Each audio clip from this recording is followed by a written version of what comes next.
Hi, everybody. I'm Dr. Duc Vuong, famous bariatric surgeon, author of 13 books. I do coronavirus talks when I feel like there is something that I can update people on. Today, I'm going to talk about the next surge and why it's going to be bad for you and why you have to be careful. Okay. It's not like what we thought. Now, we know in November when we were getting ready for Thanksgiving that there would be a subsequent surge. And then we were worried about the holiday season, Christmas, Kwanzaa, Hanukkah, that families would gather, and then New Year's. And we saw those concurrent increases, surges that have come down really nicely now. But we are still around the 130,000 cases a day mark. It's pretty sad when we're happy that we're down to 130,000 cases a day. Who remembers back in July when we had that second, well, it was a continuation of the first. This has all been one wave, guys. This is not the third wave. This is one wave. We never went back down to baseline, unlike Europe. So who remembers that little first surge down in July when we were panicking because we hit 75,000 cases one day and everybody was freaking out. And now we're happy that we're getting down to like 130,000. But as a reminder, 460,000 Americans alone have died. 2.2 million people worldwide have died. When this is all said and done, COVID will probably be the number 3 pandemic in the world in history of mankind. So there have actually been ones that are worse. So the 1918 Spanish flu was even worse. And remember, that lasted like 3 years. Now with shutting down everything, instant news, masking, and the vaccine rollout, it's really blunting it. But I want to talk about a new surge, okay, that is not going well. It's kind of like a behavior, but it's not like a major holiday, okay. Speaking of which, Sunday is which is tomorrow, is going to be the Super Bowl, and Tampa is going to allow people 25,000 spectators, which I think is crazy, into the Super Bowl. But I want to talk about the next surge, okay? I've said this before, but I want to reiterate this. I said this before anybody else was saying this back in January, that the UK variant will become dominant here in the United States in March. Now, as we've been studying the UK variant, and I've done videos on the changes in the spike protein, that's what binds to the cell. And the UK variant has one binding change that's super important. The South African variant has 3 changes that affects the binding. And I want to talk about that a little bit today too. And I'll save some of it for tomorrow. But I've been saying for a long time that the UK variant will become dominant in March. And I knew this even before it came. Who remembers this? Before it became to the United States, I said it's going to be bad in the United States because you have to remember what I saw happening globally was when Europe was hitting its second wave back in October. Right, it was starting to shut down. It was starting to shut down again. All of France started going up. Italy going up. UK went up, and then France went down. And Italy went down, and I was like, UK's not going down. Why is UK not going down? What are they doing? And they were trying to do, and I was like, well, they're probably just trying to do, they're copying the American model where you're just you're shutting down hotspots. That doesn't work. And so then later around November, they announced that there was this UK variant that's up to 70% more transmissible. Now, we know that number has come down to about 20 to 40% more transmissible, but this right here, the UK variant, is the reason why, unlike the rest of Europe, UK kept going up and up and up and up and stayed around 45,000, 50,000 cases a day. So if you understand that, and the same thing happened in South Africa, and I'll talk about this tomorrow. So think about this. South Africa, for us here in America, the dingbats, we don't realize that South Africa is currently in summer. Why would South Africa have a flare-up in the middle of summer, right? Well, the answer was they announced the South African variant shortly after the UK variant, and we kind of freaked out. But that explains why South Africa had another major surge when the rest of Africa did not. Okay. So I'm going to talk about this. The UK variant will become dominant in March, which I've been saying for a long time. All right. We know that the UK variant is about 20 to 40% more transmissible. So it's not the 70% at first. It's come down, but it is more contagious for sure. It doesn't seem to be more lethal, more virulent, but it's more transmissible. That will become important to what I'm about to say right now, which is the next surge. We are used to surges being caused by holiday gatherings, Thanksgiving, New Year's, Christmas, right? But the next surge that's going to happen in March, you're going to start seeing. See, we're happy. We're dropping right now around 130,000 cases in the United States. We're going to start to plateau, and we'll have another bump up. Why? Because of the UK variant. So the next surge, here's my point for today, and I'm almost done. The next surge is caused by the variant, not by a holiday. Having said that, we do have the Super Bowl here in the United States. That's in Tampa, Florida. That is going to allow 25,000 spectators in, which is fucking crazy, guys. You guys understand how crazy this is to be having a Super Bowl during a pandemic and allowing fans in? If you're going to have it, why allow fans in? Now, let me paint the worst picture for you guys. In the month of January, the state of Florida, that's where Tampa is in for the international watchers, they set a record for the most number of deaths due to COVID in Florida in the month of January. They are one of the highest states, and I think top 3 with the most number of cases of coronavirus. Their governor has basically left the state open, won't let mayors of cities like do lockdowns and stuff like that, because he's a big Trump supporter. I'm not making it political, but he does not quite believe in the pandemic. So his cases are crazy. Now they're having the Super Bowl with 25,000 spectators. They're not shutting down restaurants and all the bars and stuff that happen around that, right? Even though supposedly they're not allowing, gatherings around screens and stuff. So this is going to be a super spreader event.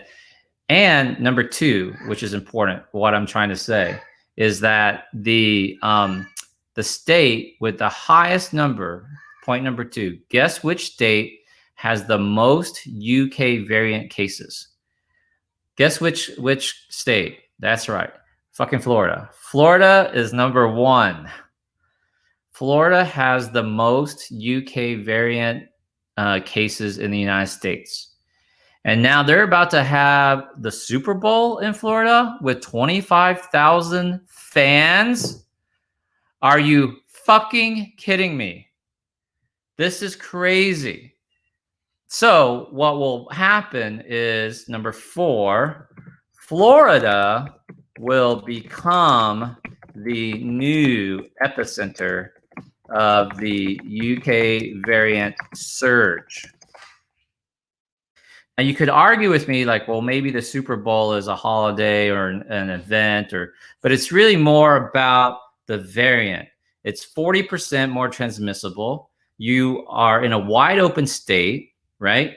And Florida has great weather in March. I mean, people are going out. It's 80 degrees. It's not too humid. The beaches, the bikinis, it's all going to be a disaster.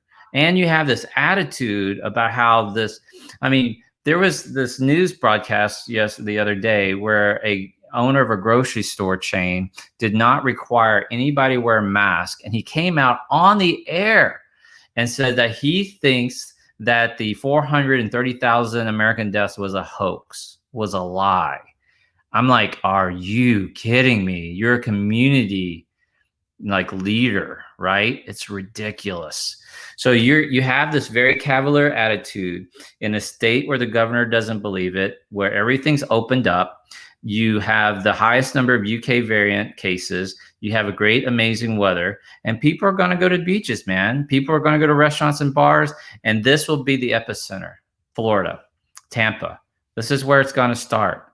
It's ridiculous. And now Florida, now what happens? Well, people go from, for those of you who aren't in the United States, the northern part of the United States, northeastern part of the United States has been repeatedly for the last 3 weeks hit with blizzards, one right after the other, like clockwork, every week. So tomorrow there's going to be a cold front and another snowstorm that's going to go through the north again. And every year we have what are called snowbirds, Americans who travel from the north down to Florida. So guess where they're going to be? They're in fucking Florida right now, spreading they're catching coronavirus.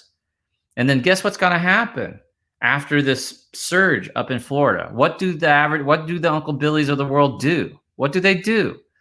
They're going to say, oh, it's fucking like coronavirus crazy now. And now they're going to head back up north.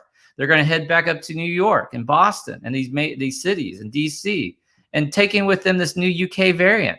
So what you're going to see is Florida, and there are already cases like up in New York, and there's a UK variant here in Houston.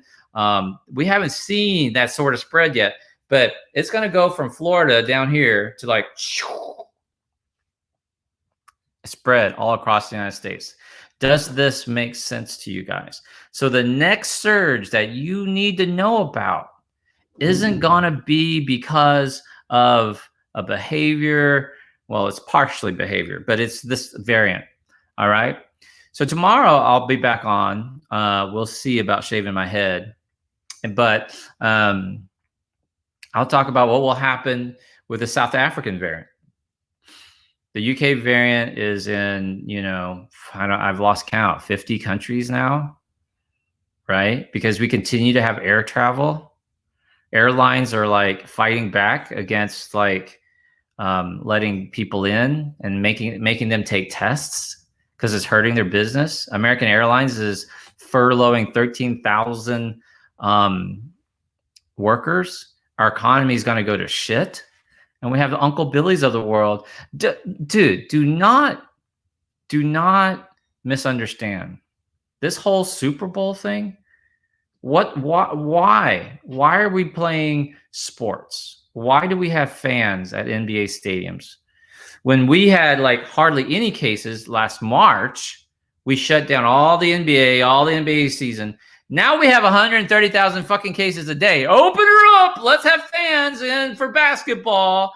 Let's have like baseball season. Let fans in. Let's have a fucking Super Bowl with 25,000 fans. What has happened to people? So answer why. Here we go. That's right. It's all about fucking money. If you don't understand that, this is all about money. Your lives are being manipulated over money. People's lives are being put at risk.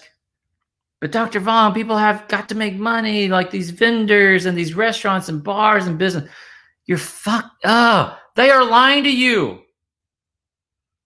What the government needed to do was shut everything down and just give everybody fucking money checks. Nobody needed to work.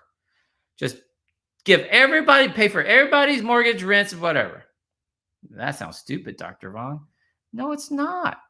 If the whole world shuts down, no money, every country has fiat currency now. Nobody's backed by gold.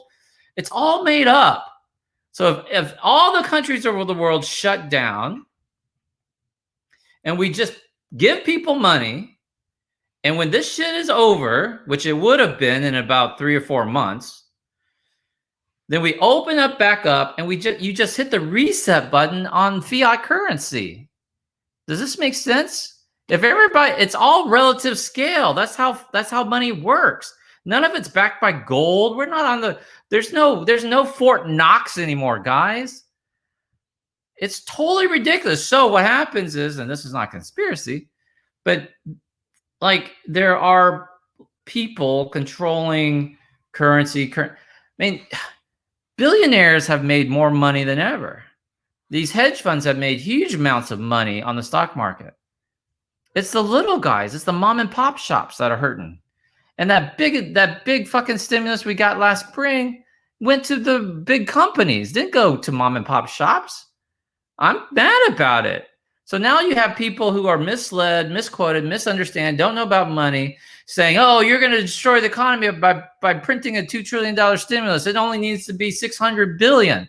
Like, you fucking think like 600 billion is not going to ruin the economy too? It's all ruined. It's already all ruined. And now we're going to have another fucking behavior from this variant surge. You're going to, like, don't even understand. If this UK variant takes hold, which everybody who's a virologist knows that it's coming in March, you're gonna see, like, oh, see, the numbers are going down. It's 130,000 cases a day in the United States, Uncle Billy. What's wrong with you?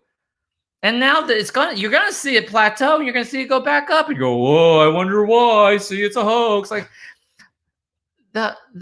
just the critical thinking skills are so lacking. It's unbelievable.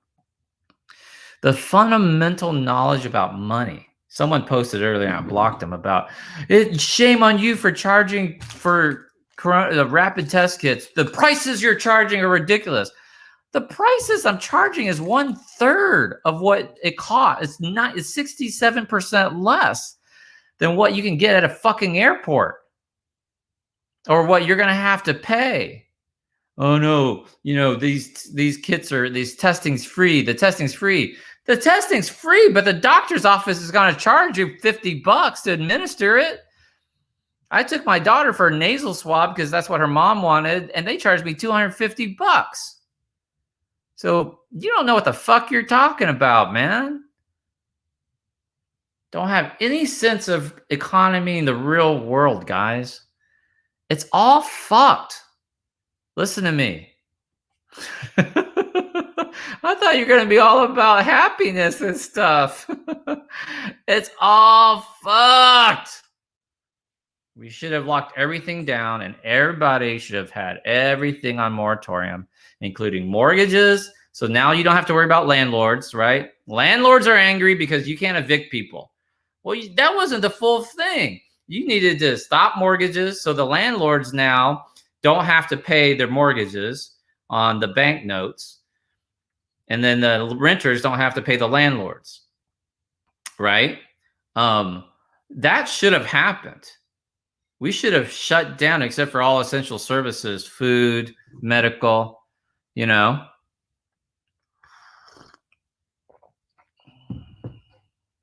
Anyway.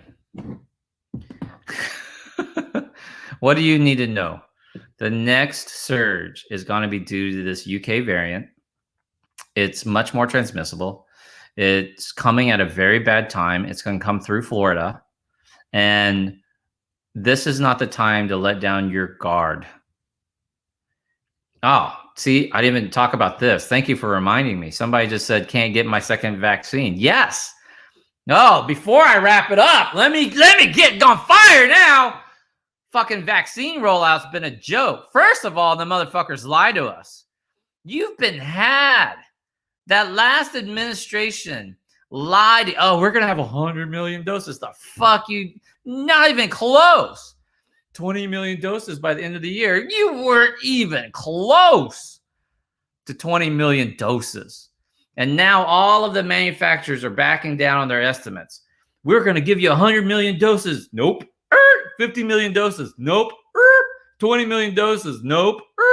Now you got to buy more. Oh, there is no fucking stockpile. It was all released. What? Oh, yeah, it was all released to you already. But you just said last week you were going to release the stockpile. Oh, well, you misunderstood. Dude, they're yanking your chains. You have to understand this. So for the people who think like I was political, I'm not. I don't care. But at some point you open your eyes and you go, we're in this shit for a lot longer. See, it's a hoax. Open it all up. No, the science isn't a hoax. The numbers coming out of the last administration was a hoax. It's not true. So vaccination, like, oh, well, you know, we're just going to give the vaccines to the states and then the states have to figure it out. So we don't have a national plan. We got 50 different plans and we don't have any extra money. These states have a budget. They have budget for other things. And now suddenly they have to like pivot and like pay for all of these drive-through centers, vaccinations, workers, healthcare people. And like, how are you going to track all these people? You don't have the software. What the fuck? This needed to be a coordinated, federally administered guideline passed on down through the states with money to help them. No, we didn't get that.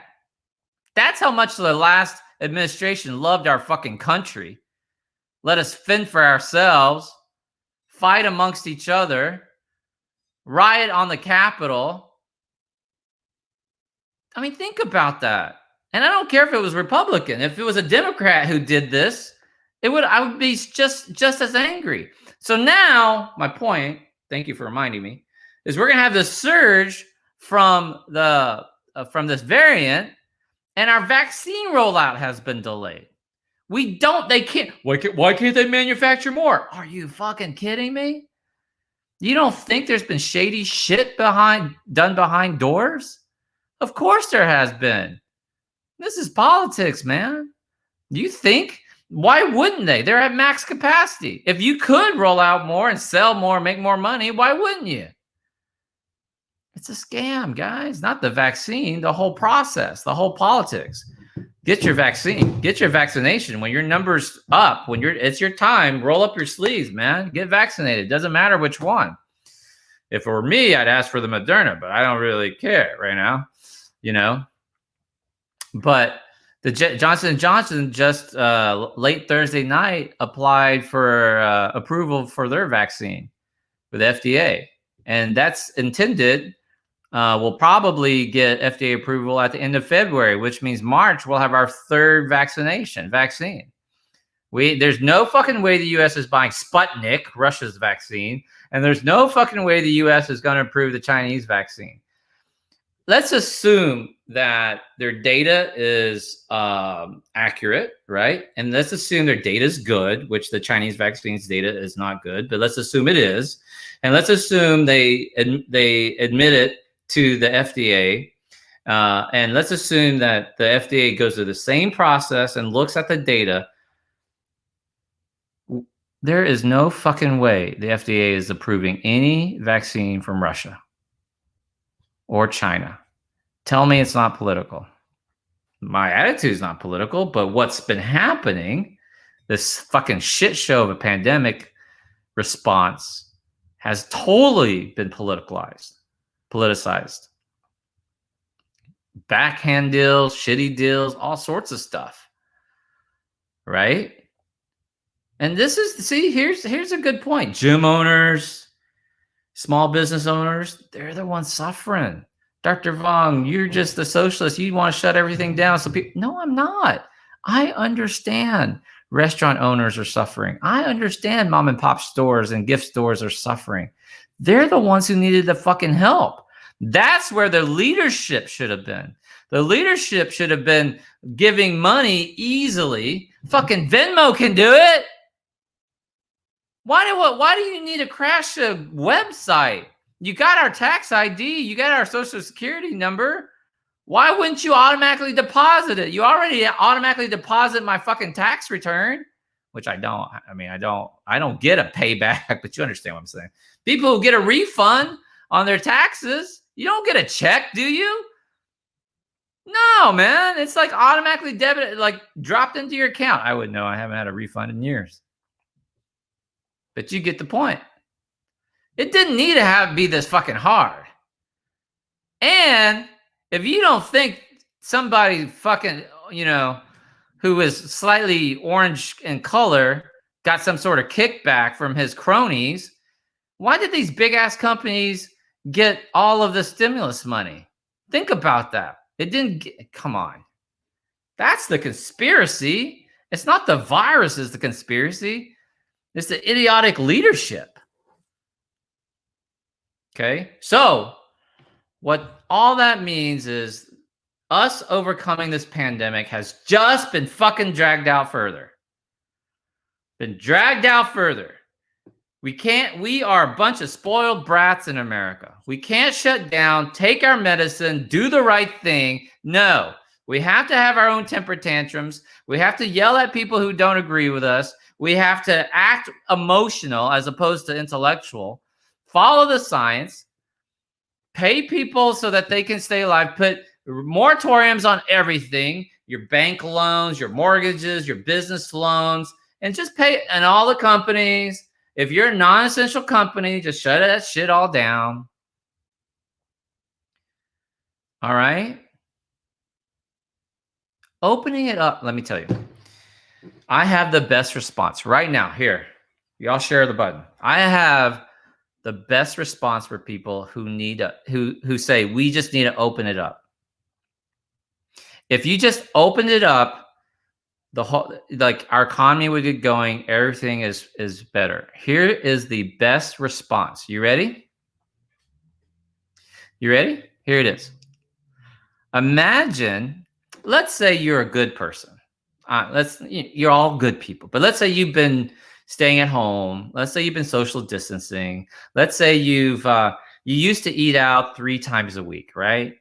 But now you've been cooking at home more. You've been staying home. You might order curbside once a week now to help your local restaurant, but you're not going there every other day like you used to. Not going to the bar, right? So the people who don't understand the science says, hey, our economy can't take it. You need to open up the restaurants. And let's say over the last 6 months, when the pandemic got really bad this fall, I went from eating out 5 times a week to 1 time a week. So I'm missing 4 meals times 4 meals a week times 4 weeks, right? So that's 16 times the last 6 months, 96. We'll round it up to 100 meals. Here's the best response. Open up the restaurants. I missed out on 100 meals. The restaurant missed out on 100 meals. When you go back to the restaurant, are you going to order 100 meals? Yes or no? Put yes or no. No fucking way. No way are you going to order 100 meals. You're going to order 1 meal, maybe a big meal. Maybe you'll order extra drinks. Maybe you'll tip the waitress a lot more, but you're not eating 100 meals. You understand what I'm saying? So all that money is lost to that business. You're not going to open up restaurants and somehow save them because suddenly restaurant goers can at 50% or 25% occupancy is somehow going to save the fucking business. That business owner is going to still be behind on payments and vendors and mortgages and rents because they didn't fucking put a moratorium on that. That's what they should have done. They should have made landlords like, hey, we're going to pay everybody. Just hold off. We're going to hold off on the moratoriums, the mortgages, the pay down. Does that make sense? You're not going to watch 100 movies. You're not going to buy 100 movie tickets in a row. Those movie theaters are done for, man.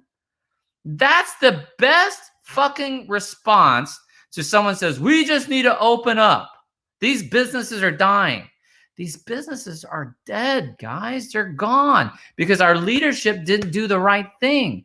Didn't shut us down. We didn't take our medicine, shut it down, pay the people who really need the money, put a freeze on everything, get over this in 3 months and reopen her up. And just like Europe, when there was a second spike, we would shut that fucker back down again, and we'd be over it in 8 weeks and reopen her back up. But no. We have to sit there and cry and whine on social media and say, open her up. That's only logic. That's critical thinking. All right. So this next surge is going to really test our mettle. The latest projection. I'm gonna do my last one. I don't know what number I'm on, but I'll guess 5. The latest projection is 600,000 USA deaths by June.